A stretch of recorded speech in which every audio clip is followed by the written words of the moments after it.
And values portrayed by certain rock bands. Now, for the next two nights, Nightcast reporter Marty Griffin will examine what's being called by many porn rock and how many Oklahomans are becoming involved in changing the way albums are sold to youngsters. Marty, why are so many really concerned about the lyrics to a song? I feel it has a very, very negative influence on some very, very young people. Olivia Jones, the wife of Congressman Jim Jones, and others blame rock lyrics for such things as a rise in teen rapes, drug use, and suicide. Before a crowd of 10,000 Tulsa teenagers, the group KISS sings of love and lust. Every Oklahoma congressman are involved in this fight against some rock lyrics, and they will be speaking all over the state, trying to get more and more folks to write or call record companies. They don't want records censored, but they do want warning labels placed on certain albums and full disclosure of questionable lyrics and songs. All right, Marty, what's in the second part of your segment tomorrow night? Tomorrow night we'll take a look at it from the rock stars angle. We'll talk to the members of the group KISS and how they feel about the possibility of labels being put on their albums. All right, Marty, thank you.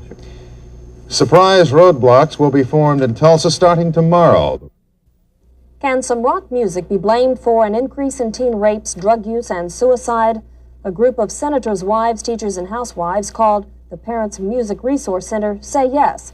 But many musicians and music experts disagree. Nightcast reporter Marty Griffin has been looking into the situation. I understand this is called rock porn? That's right, mainly because of some very suggestive lyrics. Last night we talked to some of the leaders of the efforts to rid the music industry of so-called rock porn. Tonight we talked to some rock musicians and local music leaders about the efforts to preserve their right to write and perform what they want. For more than 10 years, Gene Simmons and Paul Stanley have been playing rock and roll for the band KISS. For much of that time, either their appearance or their look has been controversial. Be a better parent. You want to censor your kids, do it at home. You come in the outside world, everybody's got a right to do whatever they want to do. Paul Stanley says rock musicians have used sexual lyrics long before KISS. Rock lyrics he says the women protesting his songs grew up dancing to. I listened to somebody singing Good Golly Miss Molly sure like the ball, and they sure wasn't singing about dancing. Tim McKee agrees wholeheartedly with Paul Stanley. He's the founder of the Oklahoma Music Majority and a firm believer there is no place for censorship in rock music. Censorship begins and ends in the home. It's the parents' responsibility and not the government or any special panel to determine what's obscene and what's not obscene. Experts agree record companies will begin voluntarily labeling certain releases long before Congress forces groups like KISS to impose an age limit at its concerts or on its record, because, as some would say, rock and roll will never die.